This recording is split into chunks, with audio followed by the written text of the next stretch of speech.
இந்திய பிரதமர் 100 ஓட்டு நேரடி ஒளிபரப்பில் போடட்டும். அவரே கண்ட்ரோல் பட்டனை ஆன் செய்து, அவரே ஓட்டு போடுற சுவிட்சையும் ஆன் செய்து 100 ஓட்டு போடும்போது பிஜேபிக்கு ஜெயபாண்டி சயின்டிஸ்ட்டு இந்த மிஷினில் ஓட்டு போடாமலே நான் வெற்றி பெற்று காமிக்கிறேன் 70 ஓட்டு லீடிங்கில். அப்போ எல்லோரும் நினைப்பீங்க 100 ஓட்டு மோடி மட்டும்தான் இந்த மிஷினில் ஓட்டு போட்டார், ஜெயபாண்டி ஓட்டு போடாமலே 70 ஓட்டை எப்படி திருடி வெற்றி பெற்றான் என்பது நேரடி ஒளிபரப்பில் தெரிய வரும். அதனுடையது வெளிப்படைத்தன்மையாக ஒரு டெமோ ஒன்று காமிக்கிறேன். அந்த மிஷினில் 10 ஓட்டு போடும்போது 6 ஓட்டு லீடிங்கில் யார் எப்படி வெற்றி பெறாங்கன்றதை பார்க்க போகிறோம். பார்க்கலாமா? இதான் இவிஎம் மிஷினு, அதைத்தான் நம்ம பார்க்க போகிறோம். இந்த இவிஎம் மிஷினை ஆன் பண்ணுறேன். இப்போ வந்து செந்தில், அந்த தருமபுரி மாவட்ட செந்தில் வெற்றி பெற்றவர் டிஸ்பிளேவை ஆன் பண்ணுறேன். அம்புமணி டிஸ்பிளேவை ஆன் பண்ணுறேன். எடப்பாடி டிஸ்பிளேவை ஆன் பண்ணுறேன். ஓட்டை எப்படி திருடுறோம்னு பார்க்க போகிறோம். விஜயகாந்த் டிஸ்பிளேவை ஆன் பண்ணுறேன். அவங்கவுங்களுக்கு ஸ்டோர் ஆகிற இடம் ஓட்டு டிஸ்பிளேவை ஆன் பண்ணுறேன். இது கவுண்டிங் சார், கவுண்டிங் பூராமே ஜீரோவில் தான் சார் இருக்குது. இப்போ வந்து ஃபஸ்ட்டு எல்லோரும் ஓட்டு போடுவோம். தேர்தல் ஆணையர் அனுமதிக்கிறாரு. நான் வந்து சீமானுக்கு ஓட்டு போடுறேன். ஓட்டு போட்டு வேறு யாருக்கு அமுக்குன்னா விழுகலையில சார் ஓட்டு. தேர்தல் ஆணையர் அனுமதிக்கிறாரு. விஜயகாந்த் ஓட்டு போடுறேன். விஜயகாந்த் போட்டுட்டு எல்லாருக்கும் நான் சுவிட்சை அமுக்குறேன், யாருக்கும் விழுகலை. தேர்தல் ஆணையர் அனுமதிக்கிறாரு. நான் வந்து எடப்பாடி போடுறேன்.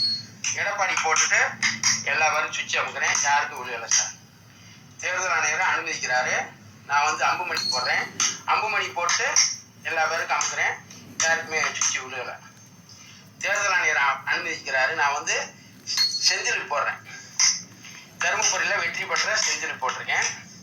இப்போ பாருங்கள், நான் திருட்டு சுவிட்சை ஆன் பண்ணுறேன். இந்த திருட்டு சுவிட்சை ஆன் பண்ணியாச்சுன்னா யாருக்கு ஓட்டு போட்டாலும் செந்திலுக்கு தான் வந்து ஸ்டோர் ஆகும். தருமபுரியில் எப்படி வெற்றி பெற்றார்கள், எப்படி அம்புமணி தோல்வி அடைந்தார் என்ற டேக்கு.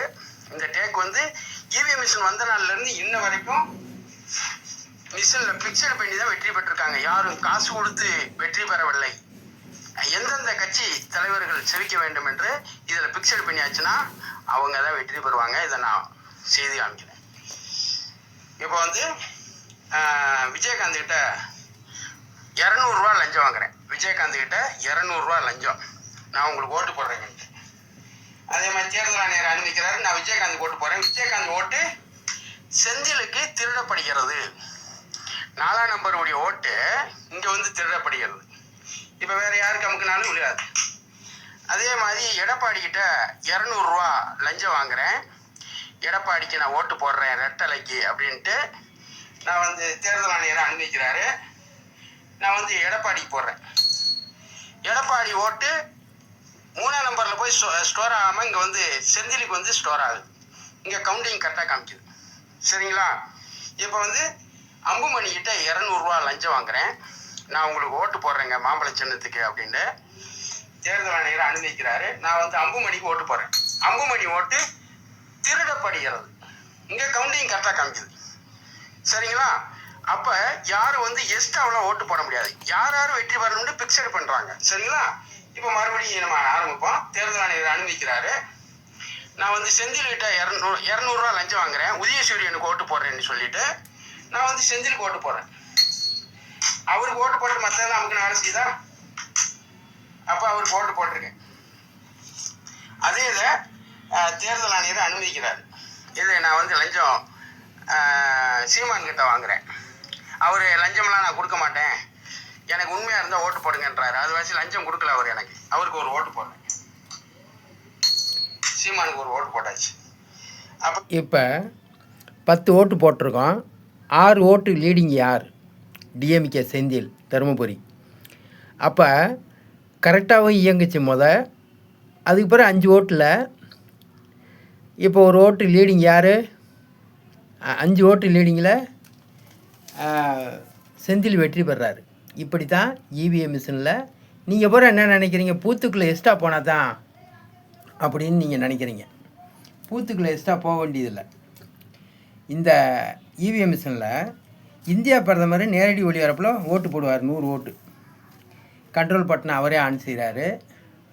அவரே ஆன் செய்து அவரே ஓட்டு போடுற சுவிட்சையும் ஆன் செய்து அவர் ஓட்டு போடும்போது ஜெயபாண்டி சயின்டிஸ்ட்டு வெற்றி பெற்று காமிக்கிறேன். அப்போ உலகம் பூரா பார்த்துக்கிட்டு இருப்பான். இன்னையா பிரதமர் கண்ட்ரோல் பட்டனை ஆன் பண்ணுறாரு, அவரே ஓட்டு போடுற சுவிட்சையும் ஆன் செய்கிறாரு. ஜெயபாண்டி சயின்டிஸ்ட்டு இந்த மிஷினில் போய் ஓட்டே போடலை. எப்படி ஜெயபாண்டி சயின்டிஸ்ட்டு 70 ஓட்டில் வெற்றி பெற்றான்? அப்போ மோடியை கூப்பிட்டு கேட்பாங்க, நீ எதுக்கே ஓட்டு போட்டேன்னு. நான் ஓட்டு போடலைங்க, நான் பிஜேபிக்கு தான் போட்டேன்டுவார். அப்போ இப்படித்தானே நீங்கள் வெற்றி பெற்றீங்க. நிர்மலா சீதாராம் நீ 100 ஓட்டு போட வைக்கலாம். அதே மாதிரி நிர்மலா சீதாராமனும் போடுங்க நீங்கள் 100 ஓட்டு அப்படின்னு. இவங்க 100 ஓட்டு போடுவாங்க. அதுலேயும் 70 ஓட்டில் நான் வெற்றி பெற்று காமிப்பேன். அப்போ இவிஎம் மிஷினில் எந்த ஒரு எச்சிக்கல்ல பயலில் பிச்சை எடுக்கிறவன் எவனோ வென்றாலும் வெற்றி பெற வைக்க முடியும். ஆகையால் 2026 வருஷம் தேர்தல் தமிழ்நாட்டில் நடத்தக்கூடாது. இந்த அரசியல்வாதிகள் உண்மையிலே அனைத்து அரசியல்வாதிகள் ஒன்று சேர்ந்து தமிழ்நாடு முழுவதும் படிக்கிற பிள்ளைக்கு சம்பளம் கொடுக்கணும், 10, 11, 12 படித்தவனுக்கு வேலை வாய்ப்பு கொடுக்கணும். அதை கொடுத்து முடித்து விட்டு 75 நாட்களுக்குள் தேர்தலில் நிற்கலாம். ஆகையால் தேர்தல் தேதியை தள்ளி வைக்குமாறு 6ADJ நீதிமன்றத்தை கேட்டுக்கொள்கிறேன். வாய்தா சொல்கிறது ஓகே. இப்போ 27/2 வாய்தாவில் 6ADJ நீதிபதி அவர்கள் என்னை உத்தரவிட வேண்டும். 75 நாட்களுக்குள் ஜெயபாண்டி சயின்டிஸ்ட்டு நீ படிக்கிற பிள்ளைக்கு வேலை வாய்ப்பு, படிக்கிற பிள்ளைக்கு சம்பளமும், இவிஎம் மிஷின் நேரடி ஒளிபரப்பும் 75 நாளைக்குள் நடத்து என்று பத்திரிகை செய்தியிலையும் டிவி செய்தியிலையும் முன்னாடி உத்தரவிட வேண்டும் 6ADJ நீதிபதி அவர்கள். ஏற்கனவே ஜெயம் 1 போலியான முறையில் விசாரித்தது. என்னைய விசாரணை நகலும் கொடுக்கவில்லை. ஒரு லெட்ரு ரிட்டன்னா அதை திருப்பி அனுப்புகிறீங்க. என் லெட்டரை பூரா இந்த 5 நீதிபதி வாங்கி வச்சுக்கிட்டு அதுக்கான பதில்களையும் நீங்கள் அனுப்பவில்லை. ஆனால் இன்றைக்கி பிடிஜே மட்டும் ஒரு லெட்டரை ரிட்டன் அனுப்பிச்சிருக்கு. அது மட்டும் அனுப்பிச்சி விட்றீங்க. அப்போ என் லெட்டரை நீங்கள் வாங்கிக்கிட்டிங்கன்னா அதுக்கு பதில் அனுப்ப வேண்டியதானே உங்களுடைய முறை. இல்லாட்டினா அதன் அடிப்படையில் விசாரிக்கணும்ல. ஆனால் 2 வருஷம் ஆக போகுது. இன்னும் ஒரு சாட்சியை கூட ஏற்றலை. ஒரு விசாரணையோட இன்னும் சரியான முறையில் விசாரிக்கலை. இப்போ நான் என்னை கேட்குறீங்கன்னா, நீ இந்த தப்பெல்லாம் செஞ்சியா, பிரதமருக்கு செருப்பு மாலை போட்டியா, நீதிமன்றத்துக்கு செருப்பு மாலை போட்டு ஊர்வலம் போனியா, இப்படிலாம் கேட்கல. எப்படி நான் செஞ்ச தப்புக்கான தவிர ஜெயம் 1 மதுரை டிஸ்ட்ரிக்ட் நீதிமன்றம் நீதிபதி அவர்கள் கேட்கவில்லை. ஆனால் நான் அதுக்காக என்னென்னலாம் முயற்சி செய்தேன்றதை கேட்காமல் நீங்கள் நீதிபதி வந்தீங்களா, அவங்கள வந்தீங்களான்னு. ஆமாம் வந்தேன் அப்படின்ட்டு ஏற்றுருக்கிறேன். அதுக்கான எனக்கு நகல்களை விசாரணை நகல் கொடுக்கவில்லை, கொடுக்க வேண்டும். ஆகையால் இந்த 27/2 வாய்தாவில் 6ADJ நீதிபதி அவர்கள் வாய்தா தேதியில் அறிவிங்க. ஜெயபாண்டியை உத்தரவிடுங்க. பத்திரத்தெல்லாம் அனுப்பிச்சுவிட்டேன் உங்களுக்கு.